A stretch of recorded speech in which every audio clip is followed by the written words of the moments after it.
Big boss Malayalam season 7 ആരാണ് ഇന്ന് ഔട്ടാവാൻ പോകുന്നത്, അല്ലെങ്കിൽ നാളെ ഔട്ടാവാൻ പോകുന്നത് ആരാണ്, ആരൊക്കെയാണ് ഡേഞ്ചർ സോണിലുള്ളത് നമുക്ക് സംസാരിക്കാം. എൻ്റെ പേര് ഷഹീർ. എൻ്റെ വീഡിയോ ആദ്യമായിട്ട് കാണുന്ന വീഡിയോ ലൈക്ക് ചെയ്യണം, ഷെയർ ചെയ്യണം, കമൻറ്റ് ചെയ്യണം. ഈ ചാനൽ സബ്സ്ക്രൈബ് ചെയ്ത് കൂടുതൽ ബെല്ലൈക്കൻ എനേബിൾ ചെയ്യണം. എങ്കിൽ മാത്രമാണ് ഞാൻ ഇടുന്ന വീഡിയോസ് നമുക്ക് നോട്ടിഫിക്കേഷൻ ആയിട്ട് കിട്ടും. അപ്പോൾ നമുക്ക് നേരെ വീഡിയോയിലേക്ക് പോവാം.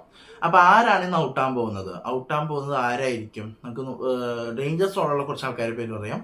ഒന്ന് ശൈത്യ, സരിക, ഷാരിക. ഈ മൂന്ന് പേര് ആണ് ഇപ്പൊ ഒരു ഡേഞ്ചർ സോൺ എന്ന് പറഞ്ഞിട്ടുള്ള ഇരിക്കുന്നത്. ഡേഞ്ചർ സോൺ വെച്ചാൽ ഭയങ്കരമായിട്ട് ചിലപ്പോൾ ഇതിൽ രണ്ടുപേരും പോവാം, അല്ലെങ്കിൽ ഒരാൾ പോവാം എന്നുള്ള രീതിയിൽ. അപ്പോൾ ഈ പോളുകൾ യൂട്യൂബിൽ കുറേ പോളുകളൊക്കെ ഇടുന്നുണ്ട് അല്ലെ, യൂട്യൂബേഴ്സ് ആയാലും കുറേ പോളുകൾ ഇടുന്നുണ്ട്. അതനുസരിച്ച് എല്ലാവരും പറയുന്നത് സരികയായിരിക്കും എന്നാണ് ഔട്ടാകുന്നത്. സരികക്കാണ് ഏറ്റവും വോട്ട് കുറവ്.